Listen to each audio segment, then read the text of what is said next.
Oke, kita punya satu soal listrik ya, rangkaian arus arah yang cukup menarik. Ini soal UTBK tahun 2019 ya.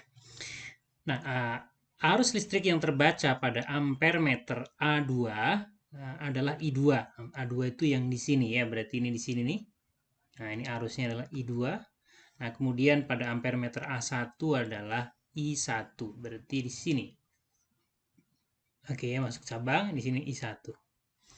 Nah, dengan mengubah-ubah hambatan R variabel yang sebelah kanan ini, arus yang terbaca pada ampere meter A2 juga berubah-ubah menurut grafik di atas. Berdasarkan hasil pengamatan, besar sumber tegangan V. Nah, jadi yang tanya ini ya, sumber tegangan V. Ya, maaf nih kelihatannya arah yang saya buat salah ya. Kenapa?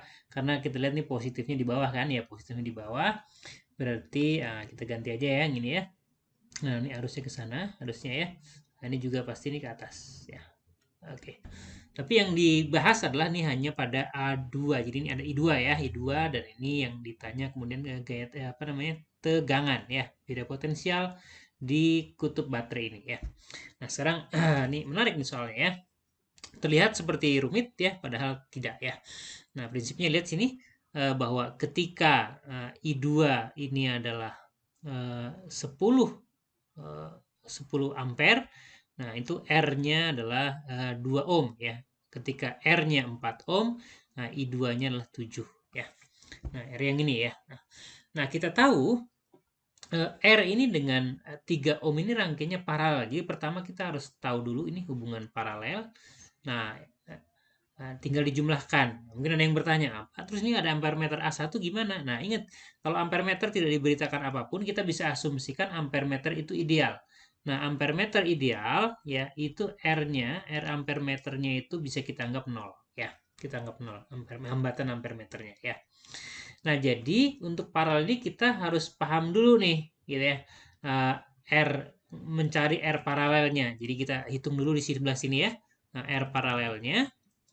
Nah, R paralelnya tentu kalian secara umum standar ingat begini ya, seper R1 gitu ya ditambah dengan seper R2 gitu ya.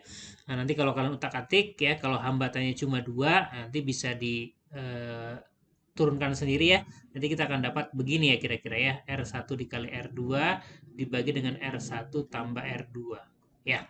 Nah, sehingga ketika R-nya 2 ohm. Nah, kondisi pertama ya, ini kondisi pertama. Kondisi pertama saya tulis di sebelah sini.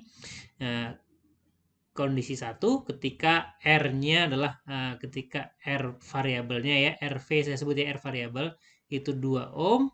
Nah, berarti kita akan dapat R paralelnya adalah, nah itu pakai rumus yang di kanan atas itu, 2 dikali dengan 3 dibagi dengan 2 tambah 3. Nah, jadi sama dengan 6 per 5. Nah, 6 per 5 ohm. Itu adalah hambatan di rangkaian ini ya. Nah, di rangkaian ini hambatannya 6 per 5. Nah, katanya waktu itu arusnya adalah 10 ampere. Nah, berarti dari sini kita bisa langsung dapat. Karena tidak ada hambatan apapun lagi, ampere meter ingat tidak berhambatan, baterai juga nggak ada informasinya, kita anggap tidak berhambatan juga. Berarti kita sudah dapat rangkaian yang mudah kalau udah begini ya. Nah, sekarang kan kita punya V saja. Nah, biar terbayang ya gambarnya. Nah, yang saya sederhanakan. Nah, ini seperti ini. Dengan ampere meter itu kita nggak usah gambar karena nggak ada hambatannya. Nah, ini adalah gabungan antara 3 ohm dengan R yang di sebelah kanan. Ini adalah 6 per 5. Nah, ini di saat itu dialir arus katanya 10 ampere. Ya, tentu saja kita bisa langsung jawab dengan hukum Ohm. Ingat, V sama dengan R dikali dengan I. Iya, berarti kita akan punya jawabannya apa? R-nya adalah 6 per 5, kemudian I-nya adalah 10. Jadi dapat berapa jawaban? Iya, 12 volt. Ya, jelas jawabannya ini. Gampang ternyata ya? Nah, mudah ternyata ya. Nah, tidak sesulit yang kalian bayangkan. Nah, sekarang eh, Pak, kalau saya ambil angka yang ini boleh nggak yang R-nya 4 kemudian I-nya 7? Ya, boleh-boleh saja. Nah, dengan cara yang sama seperti tadi, ini kondisi 2 kita bilang ya, kondisi 2 ya. Kita geser sedikit ke bawah. Nah, kondisi 2 ini yang kita ambil ya R yang variabelnya itu 4 ohm. Nah, berarti kalian akan dapat R paralelnya adalah 4 dikali 3 dibagi dengan 4 tambah 3. Ya, sama dengan 4 kali 3, 12, dibagi 4 tambah 3, 7. Nah, dengan cara yang sama kita pakai hukum ohm lagi, R kali I. Nah, R-nya adalah saat ini adalah 12 dibagi 7. Dan ketika itu arusnya, lihat baik-baik, itu adalah 7 ampere ya di grafik itu ya, ini angka 7 di situ. Nah, dikali 7. Nah, jadi sama dengan berapa?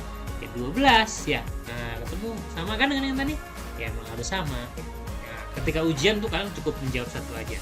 Nggak usah terlalu rajin ya, kerjakan 2 kali. Nah, ini membuktikan aja bahwa pakai data yang manapun hasilnya harus sama. Ya. Oke, mudah-mudahan bisa dipahami.